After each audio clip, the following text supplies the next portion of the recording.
Baiklah, di video kali ini saya akan membahas tentang isu lingkungan, isu global, isu nasional, dan isu lokal. Yang pertama, saya akan membahas tentang isu lingkungan. Permasalahan sampah di Indonesia tak kunjung selesai. Menurut data Sistem Informasi Pengolahan Sampah Nasional dan Kementerian Lingkungan Hidup dan Kehutanan KLHK, Indonesia menghasilkan 19,45 juta ton kumpulan sampah sepanjang 2022. Kemungkinan hal ini bisa lebih dong ya di tahun-tahun berikutnya. Dari jumlah tersebut, mayoritas atau 39,63% diantaranya berasal dari timbul sampah rumah tangga. Kita juga bisa melihat beberapa media yang memberitahukan tentang sampah di video ini. Kalau udah kayak gini, salah siapa? Makanya oleh sebab itu, kita harus peduli akan lingkungan dan juga mengurangi sampah yang ada di negeri ini. Yang kedua, isu global. Perubahan iklim merupakan fenomena perubahan suhu dan pola cuaca yang terjadi akibat pemanasan global. Pemanasan global merupakan hasil dari banyaknya emisi gas rumah kaca di udara yang menjebak panas matahari sehingga menaikkan suhu bumi. Pemanasan global dampaknya tidak main-main loh. Yang pertama, meningkatnya prinsip pangan.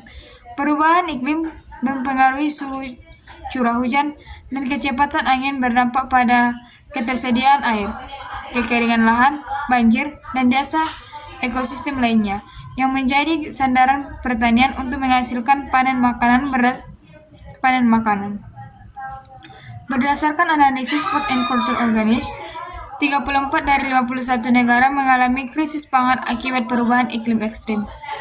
Yang kedua, meningkatnya eco-anxiety, yang merupakan penyakit mental. Albert dalam jurnal menjelaskan, terkait dengan menumbuhnya kondisi lingkungan atau ekologi anak muda, semakin lambat dan semakin takut akan kehancuran lingkungan sebab merekalah yang akan menjadi generasi yang merasakan dampak dari kerusakan lingkungan. Yang ketiga, munculnya berbagai macam penyakit. Perubahan iklim memperbanyak jumlah penyakit terutama yang ditularkan oleh vektor seperti demam berdarah atau DBD. Karena semakin tinggi curah hujan, semakin tinggi jumlah penyakit. Yang keempat, menurunnya kualitas udara. Perubahan ini meningkatkan polusi udara ozon dan kebakaran hutan yang makin besar baik akibat kekeringan maupun oleh manusia, mengurangi kualitas udara dan menunggu kesehatan masyarakat. Nah, melihat itu semua, jadi sobat alami bersama-sama. Mulai mengurangi juga ada di kardus. Sebagai upaya mitigasi perubahan iklim misalnya dengan menanam pohon dan memperhatikan jejak karbon yang dihasilkan secara pribadi.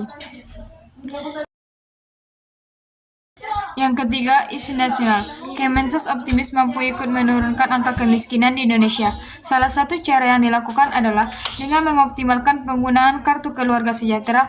Optimalisasi pengurangan angka kemiskinan adalah dengan cara ikut memasukkan para penyandang masalah kesejahteraan sosial yang selama ini tidak terdata karena tidak memiliki kartu keterangan baik berupa kartu keluarga ataupun KTP.